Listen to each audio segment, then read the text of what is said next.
We can look around and we can recognize through that evil the fact that there is an evil world exists and there is a demonic world. We can see the addictions and the isolation, the destruction, and all these things that take place in this story all around us. It's happening. The contrast between good and evil, one of the reasons for evil to be able to continue to stay is it makes us pay attention and react in a way that we say, I cannot stand that, so therefore we look to good. Every time we fall to our knees like a 9/11 or something, it causes us to turn back to say, where's God who could go to make sense out of all of this?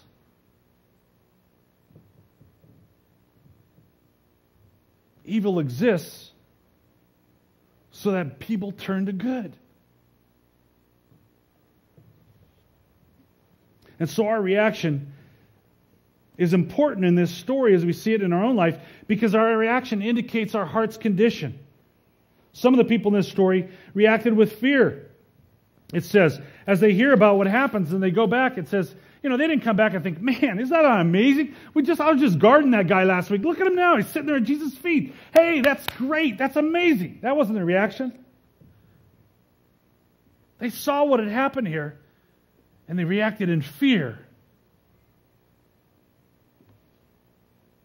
Maybe it's because they valued the finances and the income more than they did the condition of a person. Maybe it's just because of their own sense of responsibility of, hey, I got to do something with this. And if this Jesus is God, that forces me to have to make a decision because I can't just deny it. And so, I'm scared about that. I don't really want to go there. Maybe it's the reality of that I have to be willing to give up control, and I don't want to give up control yet. There's a number of reasons that could cause them to be able to be affected with fear. But at the core of that fear is a sense of control. The reason we often hear the truth and yet don't want to do it is because we really would rather be in control. And the thought of giving control over to someone else is scary. Because he might want me to go to Africa, or he might want me to do something or give up something I like, and I don't know that I'm ready for that.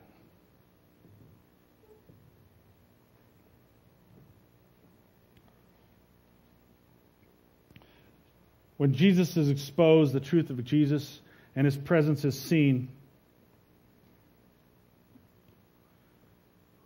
there's always a reaction. We shouldn't be surprised.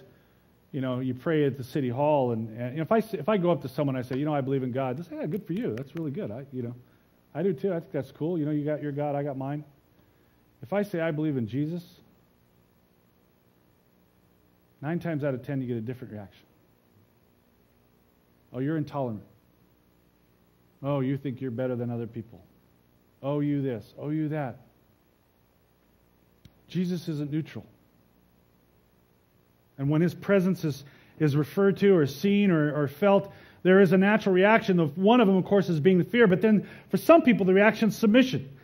James 4:7 says, submit yourselves then to God, resist the devil, and he will flee from you. And in this story, the reaction of this demon-possessed man as Jesus is sending out these demons is really a submission to Christ.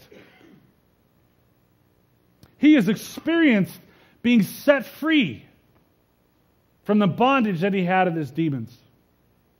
He's experienced being taken out of the tombs of that life of death and being set free into a real life again of just normalcy and hope and peace.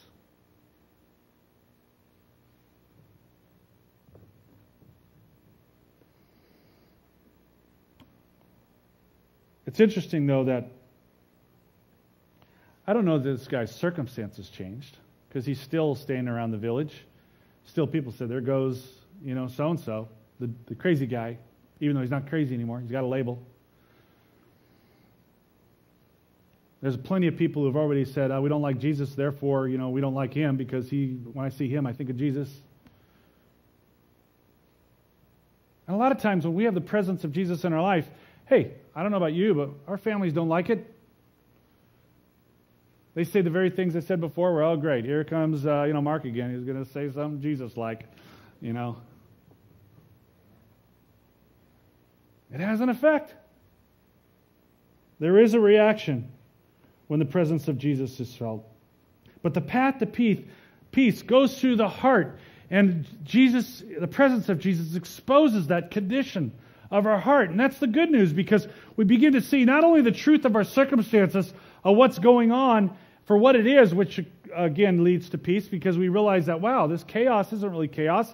It's just a spiritual battle taking place, and that's okay, because Christ is the authority and He's in control and I can trust in Him. But also then the condition of my own heart, I begin to see the things in my own life that are really keeping me from truly experiencing peace. And so it's the first step of seeing Christ starting to free me from that. And that's a good thing. But the third thing in here is this presence of Jesus exposes the faith in our response. There's certainly being exposed to reality. There is certainly being exposed to my own condition. Am I living in fear? Am I living in submission? Am I really being aware of what Christ wants in there? But ultimately it boils down to the response. There's two responses in the story. There's those who, reacting in fear, respond with rejection. In verse 37, it's interesting because you would want to think, if I was there, I'd say, man, I got to talk to this guy. That's amazing. Now, they want him to, get your boat and go, man. We don't want you here. They can't handle the presence of Christ in life. And that's an indicator that Satan is in control of life, because if he is controlling your life, he wants to keep you as far away from Jesus as possible. And so even to have the presence of Jesus around you, he is going to work in you to want to get whoever that presence of Jesus is in out of your life. And so you will find people to reject you. Don't come back. We're going to fire you. Whatever might happen.